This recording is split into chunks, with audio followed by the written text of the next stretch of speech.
Hello, I'm Broderick Brown from FightSlumlords.com, and today I want to talk about lessons that we can all learn from the Joe Budden Podcast situation. And so I'm going to discuss the legal implications, and then I'm going to discuss doing business with your friends. All right, so let's start with the legal implications.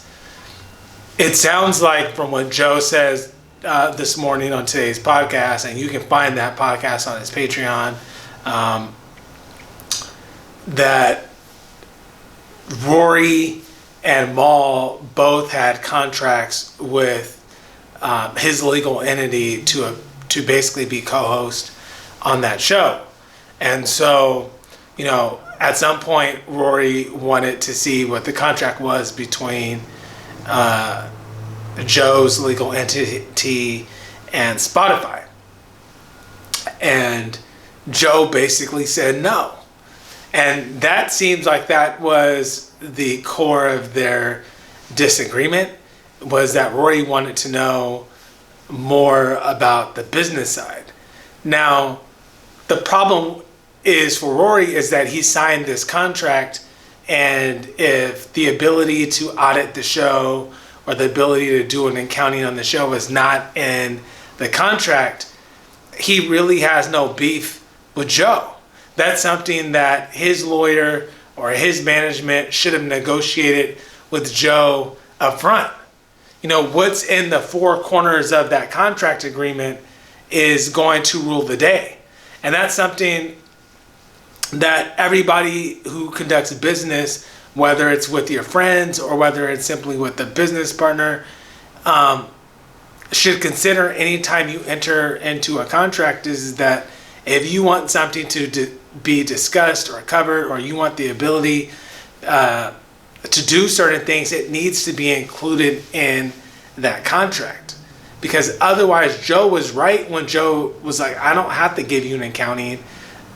I don't have to share the terms of the Spotify deal, because that's not what their contractual agreement stated. Now, so that's something to consider. So anytime you're conducting business with someone, whether it started in a podcast or, baking cakes on the weekend, is that you want to make sure you have a contract. Because I think when they started the pod years ago, it wasn't profitable. No one was making money. And at some point, it became profitable, and they signed the contract. And so, Rory and Maul can complain about equity, but if it's not in the contract, Joe doesn't really owe them anything legally. Now, the problem that I have with what Joe Budden's doing here is that he may be right legally, but Rory and Maul, especially Maul, he's always considered to be his friend. And we listen to, I'm a fan of the JBP podcast. I went when they toured in Oakland. I was in the concert. I was in the arena, not the arena, but I was at the Fox Theater for the show. And so he can't continue to preach to the fans about equity and ownership, which I'm all in support of, and knowing your deal and reading your contracts and all this, when he's not sharing that information with his friends.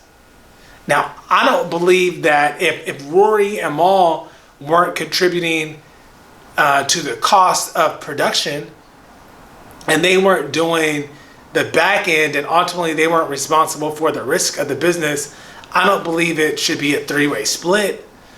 But I do think that they deserve some points, especially from someone like Joe, who has, I think, cried on some platform when he found out some artist was getting no royalties. And essentially Maul and Rory, because they don't have any ownership in either the podcast or the network, they're not going to get any royalties. Like Rory got fired this morning, and apparently his contract ends in a year.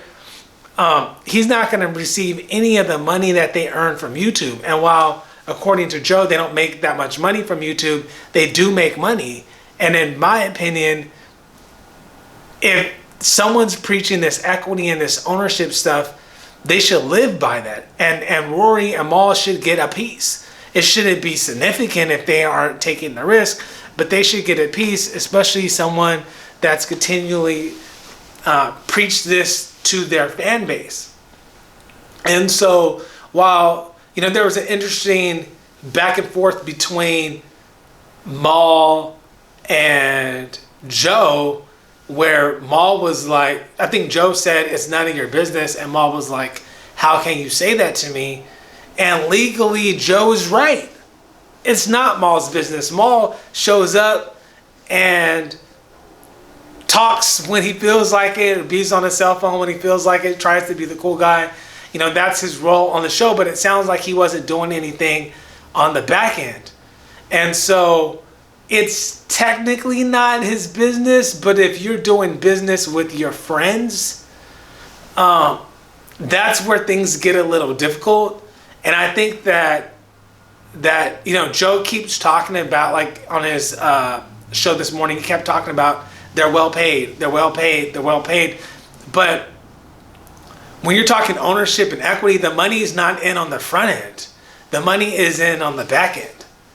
Those videos are going to be up on YouTube for the foreseeable future. And they're going to be making money on those videos for the foreseeable future.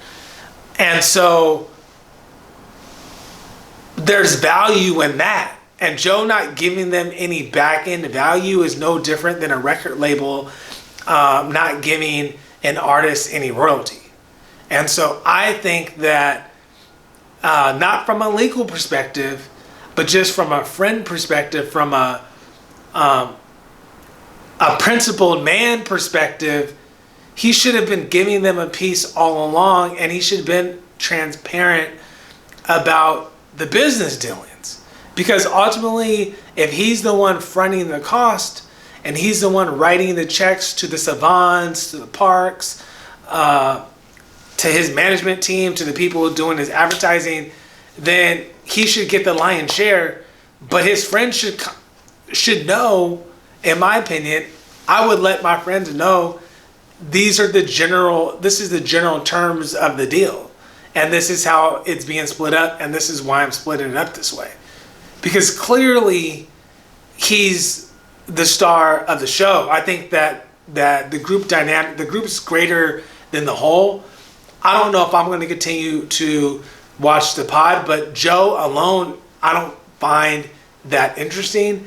And Mal and Rory together aren't that interesting either. And so those are my general thoughts on it. So let me recap. Legally, Joe is right. It's in the contract. He's right. It's in the four corners of the contract. He doesn't have to show them anything unless it's stated in the contract, and it sounds like it's not stated in the contract.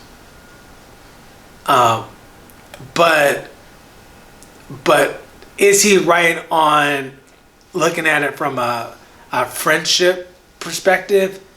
Absolutely not. And is he right from the I believe in the creator and the creator should be getting equity perspective? No. One final point that I forgot.